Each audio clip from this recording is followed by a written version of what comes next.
The throat does not possess an echo of its own. It borrows the acoustics of the room to make you believe you aren't alone. Julian had spent 3 years listening to the shifting timbre of an empty house, but he had never heard it mimic his mother's voice 3 years after her lungs had stopped working. It was a Tuesday evening, somewhere past 2 in the morning, when the first sound detached itself from the low, rhythmic thrum of the radiator. At 31, Julian's life had shrunk to the perimeter of a leased, 2-story farmhouse on the ragged hem of New Hampshire. It was an old place, built in the late 19th century, smelling permanently of damp cedar, wood smoke, and the faint, sweet grease of long-dead larders. He was a freelance medical illustrator, a profession that required him to spend 10 hours a day beneath a magnifying lamp, mapping the clean, predictable geometry of human musculature and bone. He liked the work because it didn't look back at him. It was silent, contained, and entirely devoid of surprises. The house sat at the dead end of a gravel lane, separated from the county road by 40 acres of dense, unmanaged white pine. When the winter wind came down from the mountains, the trees groaned like old ships. Julian had grown used to it. He had grown used to the isolation, too, the way the cold settled into the floorboards by November, turning the linoleum in the kitchen into a slick pane of ice that numbed his feet through his wool socks. He was working on a plate of the deep cranial nerves when the voice found the glass. Julian. The sound was small, flat, and perfectly level. It didn't carry the rising inflection of a question or the urgency of a call. It was simply his name, pronounced with the dry, clipped cadence his mother used when she was sitting at the kitchen table with the ledger open, her spectacles sliding down the bridge of her nose. Julian's hand jerked, the fine-tipped ink pen dragging a jagged black line across the pristine vellum of the illustration. A drop of sweat fell from his chin, hitting the paper with a soft, circular hiss. He did not turn around. His heart didn't leap so much as it hardened, contracting into a small, cold knot behind his breastbone. "The wind," he said to the corner of the desk. His own voice sounded thin, dry, and alien in the dark room. He didn't look toward the window behind him, where the blackness of the woods was pressed flat against the glass like a coat of dark lacquer. Instead, he carefully capped his pen, closed his sketchbook, and turned off the desk lamp. The room slid instantly into the muddy gray of rural twilight, lit only by the distant, sulphurous orange of a single security light mounted on the equipment barn 300 yards away. He went to bed, leaving his clothes on the chair by the radiator. He lay on his back, his fingers woven together over his stomach, his eyes fixed on the hairline fracture that split the plaster ceiling from the light fixture to the doorframe. The silence of the house was different now. It had a weight to it, a subtle barometric pressure that made his ears pop. Every house has its baseline, the refrigerator's compressor, the settling of the joists, the click of the oil burner kicking in. But beneath those familiar sounds, Julian could hear something new, a dry, cyclical friction. It sounded like a large bird shifting its feathers in an attic, or a heavy wool coat being dragged slowly across a rough wool rug. Step, drag. No, it wasn't a coat.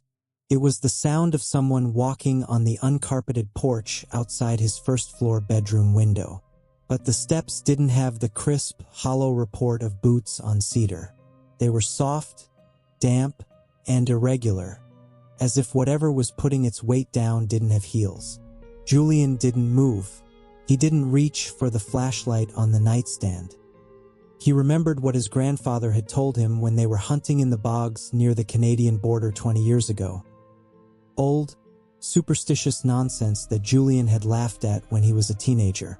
If you think you hear someone call you in the timber past the timber line, you look at your boots. You don't say who's there, and you don't look into the brush. If you give it your name, it keeps the shape of your name, and then it can find its way down the chimney. He had forgotten those words until tonight, Now they felt heavy and solid, like lead sinkers in his pockets. By Thursday, the rain had turned into a thick, clinging sleet that coated the pines in clear ice, making the branches sag until they scraped against the gutters with a sound like fingernails on tin. Julian hadn't left the house in 48 hours. His internet connection had died sometime during the night, the router showing a single, unblinking red eye from the hallway floor. He spent the afternoon in the kitchen, boiling potatoes. The steam from the pot fogged the windows, turning the view of the woods into a white, featureless smear. The smell of the boiling starch was comforting, mundane, and human. Then the phone rang. It was the landline, an old, beige plastic model mounted on the wall next to the pantry that came with the lease. Julian rarely used it. Only telemarketers and the local propane company had the number. He wiped his hands on his apron and picked up the receiver. "Hello." The line didn't crackle with static.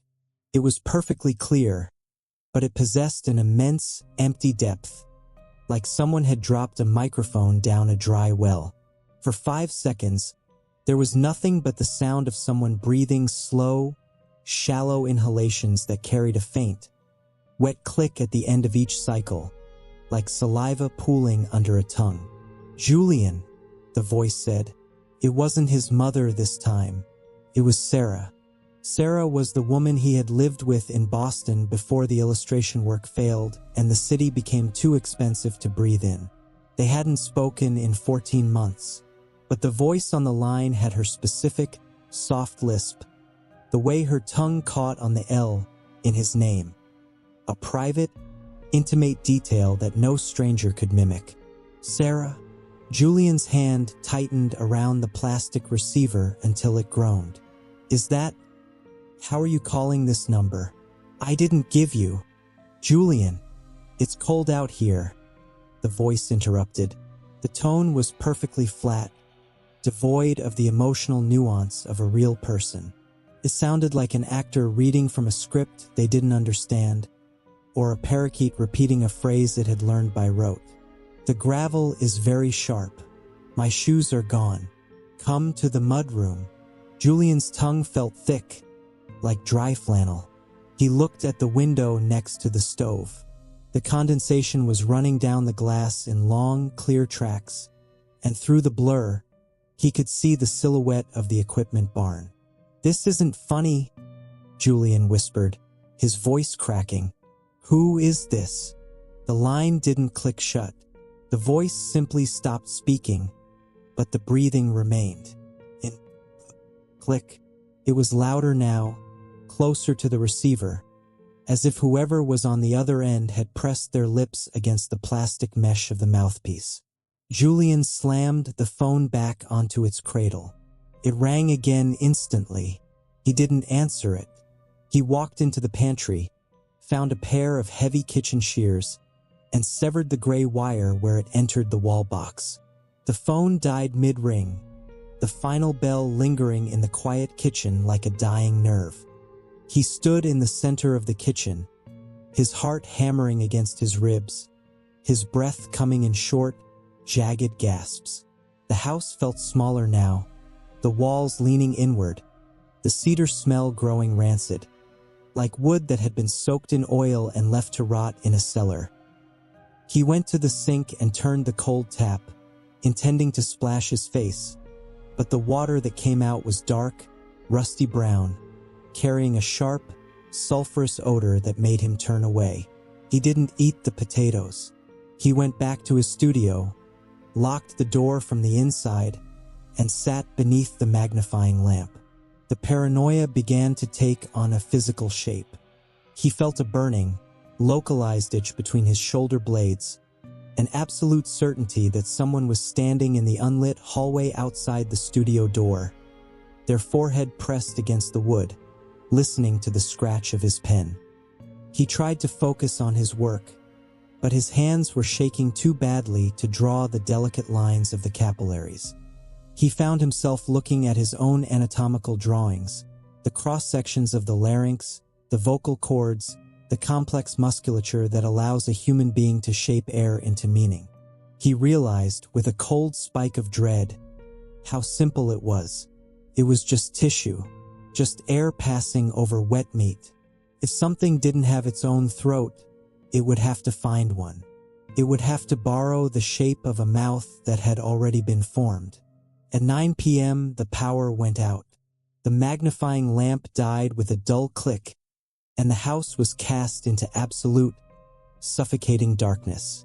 The radiator stopped its rhythmic thumping, and within 20 minutes, the temperature in the room began to drop, the cold air seeping up through the gaps in the floorboards like water into a sinking boat. Julian sat in his chair, his knees pulled up to his chest, wrapped in his heavy winter coat. He had a flashlight in his hand, but he didn't turn it on. He didn't want to see the shape of the room. He didn't want to see if the door handle was turning. Then, from the bottom of the stairs, came the voice. It didn't belong to his mother, and it didn't belong to Sarah. It was his own voice. Julian. The thing downstairs called out. The imitation was flawless. It had the specific, slightly nasal timbre of his own speech, the slight hesitation before the second syllable that he had noticed whenever he heard his voice recorded on a machine. It was his voice, but it was being used by something that didn't know how to pace its breath. Julian, I'm in the kitchen. I've dropped the lamp. There's glass in my foot. Come down and help me. Julian bit the flesh of his thumb to keep from crying out. The pain was sharp and real, the taste of copper filling his mouth. Don't respond, he told himself, the words a frantic mantra in his skull. Don't look. Don't answer. The thing downstairs began to move. Step, drag, step, drag. It was coming up the stairs now. The old oak risers didn't creak the way they did when Julian walked up them. They groaned with a heavy, wet density, as if someone were dragging a waterlogged mattress up the steps. With every 3 steps, the voice changed. Julian, his mother's voice said from the 4th step. The basement door is unlatched. The wind is coming in. Julian, Sarah's voice said from the 8th step. I found your sketches, the ones under the desk. Why did you draw me without eyes? Julian, his own voice said from the top landing, right outside his door. Open the latch. I can't feel my fingers. The skin is coming off. The thing was standing right against the wood of his studio door. Julian could hear the physical contact. A soft, wet slapping sound, like a piece of raw meat being pressed against a cutting board. The air in the studio had turned so cold that his teeth began to chatter. A loud, rhythmic clicking that sounded like dice in a cup. He clamped his jaws together so hard his molars ached, pressing his face into his knees. The door handle didn't rattle. The lock didn't click. Instead, there was a sound of air being sucked through a narrow gap. The thing was breathing through the keyhole. The air that entered the room smelled of old earth, dead leaves, and the cold, metallic reek of a slaughterhouse floor. Julian, the voice said. And now it wasn't 3 distinct people anymore. It was all of them, overlaid on top of one another like a poorly aligned print. 3 voices speaking the same word at slightly different pitches, creating a chord of human sound that was entirely monstrous. We know you're in there. We can hear your teeth. Julian couldn't stop it. The isolation, the cold, the absolute loss of control broke something inside his chest. A sob tore its way out of his throat. A small, involuntary sound, no louder than a sigh, but in the freezing silence of the room, it sounded like a gunshot. The wet slapping against the door stopped instantly. The silence that followed was absolute. The wind outside seemed to die, the trees freezing in place, the ice on the gutters turning to stone. For 2 minutes, 3 minutes, 5 minutes, nothing happened. Then, from beneath the door, something began to slide into the room. Julian turned on his flashlight, the blue beam shaking violently in the dark. It wasn't a hand. It wasn't a foot. It was a long gray ribbon of tissue, thin as paper and wet with a clear, viscous fluid. It looked like a strip of a human tongue, but it was 3 feet long, wrinkling and flexing like a night crawler as it squeezed through the narrow half-inch gap between the bottom of the door and the floorboards. The ribbon rose into the air, its wet tip tasting the cold room, turning left and right until it aligned itself with the light of Julian's flashlight. From the other side of the door, the chord of voices spoke one last time, no longer flat, but carrying a terrible, dry vibration that sounded like laughter. "Thank you." The ribbon lunged forward, fast as a whip, striking the lens of the flashlight. The glass shattered, the bulb died, and Julian was thrown into the dark as the wet, gray thing found his mouth. The sun rose on Wednesday morning over a white, frozen landscape. The ice storm had passed, leaving the pines glittering like crystal against a pale, flawless blue sky. At 11 o'clock, the propane delivery truck rumbled down the gravel lane, its heavy tires crunching through the frozen ruts. The driver, an older man named Miller who had lived in the county for 40 years, climbed out of the cab, his boots snapping the ice on the puddles. He walked toward the side of the farmhouse where the large white gas tank sat. As he neared the kitchen window, he noticed the back door was wide open, swinging slightly on its top hinge in the morning breeze. "Hello," Miller called out, shielding his eyes as he looked into the dark kitchen. "Mr. Vance? You in there?" "Your gate's unlatched." There was no answer from the house. Miller stepped up onto the cedar porch, his hand resting on his tool belt. He smelled something strange coming from the kitchen. Not the sharp stink of propane, but a heavy, earthy odor, like a cellar that had been flooded and left closed for a month. He looked through the open door. The kitchen was empty. A pot of potatoes sat on the cold stove, covered in a skin of white mold. On the floor by the pantry, the landline phone wire had been clean cut, the copper strands glinting in the morning light. "Mr. Vance." Miller took one step inside, his boots scuffing the linoleum. From upstairs, a sound drifted down the stairwell. It was the sound of a chair scraping against floorboards, followed by the steady, rhythmic tap of an ink pen against a desk. Click, click, click. Miller relaxed his shoulders, letting out a breath that formed a small white cloud in the chilly room. "Hey, Mr. Vance, you all right up there? Your back door's open. Thought someone might have broken in." The tapping stopped. A pair of footsteps moved across the floor above, heading toward the landing. They were heavy, slow, and slightly irregular, the sound of someone dragging their left heel across the wood. Step, drag. The footsteps reached the top of the stairs. Miller looked up into the dark well of the staircase, but the angle was too sharp to see the landing. Then the voice came down the steps. It was Julian's voice, clear, pleasant, and perfectly normal. It had the exact cadence of a young man who had just been disturbed from his work. "I'm sorry, Miller," the voice said from the dark. "I didn't hear you come up the lane. I'm just finishing a drawing. Come on up." The doors unlocked. Miller frowned. He took a breath to reply, his mouth already forming the word okay, but his boots didn't move. He looked down at his leather soles, then at the threshold of the kitchen door. There was a smear on the wood, a long, faint track of clear, sticky grease that ran from the base of the stairs all the way to the open door, carrying that same smell of dead leaves and old earth. Miller didn't say another word. He didn't call out a disclaimer, and he didn't apologize for leaving. He backed out of the kitchen, closed his mouth tight, and walked quickly toward his truck, his eyes fixed on the frozen gravel beneath his feet. Behind him, from the dark window of the second-story studio, the voice called after him one more time, using his own wife's voice from 20 years ago. But Miller didn't look back.